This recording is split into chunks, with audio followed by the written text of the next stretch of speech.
சமையல் இன்றைக்கி வந்து எப்படி வத்த குழம்பு வைக்கிறதுன்னு பார்க்கலாம். அதுக்கு தேவையான இன்க்ரீடியன்ட் என்னென்னா மிளகு, சீரகம், கடுகு, சின்ன வெங்காயம் எடுத்து வச்சுருக்கேன், பூண்டு, மஞ்சள் தூள், மிளகாத்தூள், உப்பு, தக்காளி, கருவேப்பிலை, புளி 2 லெமன் சைஸ் கரைச்சி வச்சுருக்கேன்.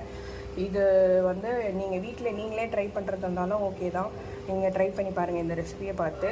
இல்லைன்னா வந்து நான் ரெடி பண்ணி ரெடிமேடாக வத்த குழம்பு கொடுக்குறோம், வேணுன்னா ஆர்டர் பண்ணிக்கோங்க. அதில் நம்பர் இருக்குது பாருங்கள், அந்த நம்பர் வாட்ஸ்அப் நம்பர் கொடுக்குறேன், அந்த நம்பருக்கு கால் பண்ணி ஆர்டர் பண்ணிக்கோங்க. இப்போ 100 ml எண்ணெய் வந்து நல்லெண்ணெய் ஊற்றி வச்சுருக்கேன் பாத்திரத்தில். இப்போ இதில் கடுகு போட்டுக்கலாம். கடுகு, வெந்தயம், சீரகம் போட்டு பொரிஞ்ச உடனே பூண்டு ஆட் பண்ணிக்கலாம். பூண்டு கொஞ்சம் நல்லா ஃப்ரை ஆகட்டும். ஃப்ரை ஆகினோடனே சின்ன வெங்காயம் ஆட் பண்ணிக்கலாம். பூண்டு பார்த்தோன்னா ஓரளவுக்கு ஃப்ரை ஆகிடுச்சு.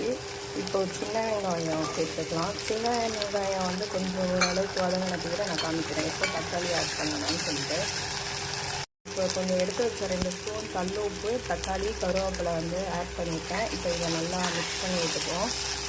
வெங்காயம், தக்காளி எல்லாம் வந்து நல்லா வதங்கிடுச்சு. இப்போ இந்த ஸ்டேஜில் 1 ஸ்பூன் மஞ்சள் தூள் ஆட் பண்ணிக்கலாம். அப்புறம் 2 ஸ்பூன் அளவுக்கு, இந்த ஸ்பூனில் 2 ஸ்பூன் அளவுக்கு குழம்பு மிளகாய் தூள் ஆட் பண்ணுறேன். இப்போ இதை லைட்டாக மிக்ஸ் பண்ணிவிட்டு இதில் புளி சேர்த்துக்க வேண்டியதான். மிளகாத்தூள்லாம் வந்து நல்லா இதில் மிக்ஸ் பண்ணி விட்டாச்சு. இப்போ 2 லெமன் சைஸ் அளவுக்கு புளி கரைச்சி வச்சுருந்தேன், அதை இதில் சேர்த்துக்கலாம்.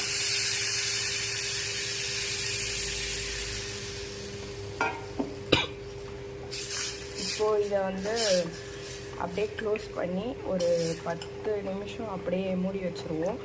அப்புறம் ஒரு வாட்டி ஓப்பன் பண்ணி இதை திறந்து பார்த்துட்டு திருப்பி ஒரு 5 மினிட்ஸ் கொதிக்க வச்சுட்டா இந்த வத்த குழம்பு ரெடி ஆகிடும். இது வந்து ரைஸ்க்கு சூப்பராக இருக்கும், இட்லி, தோசை இதுக்கும் நல்லா இருக்கும். இதை நீங்கள் 1 மந்த் வரைக்கும் வச்சு யூஸ் பண்ணலாம். இதை வந்து செய்ய முடிஞ்சவங்க இந்த ரெசிபி பார்த்து செஞ்சுக்கோங்க.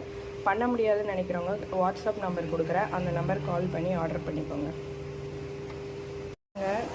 ஒரு 10-15 நிமிஷம் கழிச்சு குழம்புல இருக்க எல்லா எண்ணெயும் திரிஞ்சு வந்துடுச்சு பாருங்கள், சூப்பராக இருக்குது.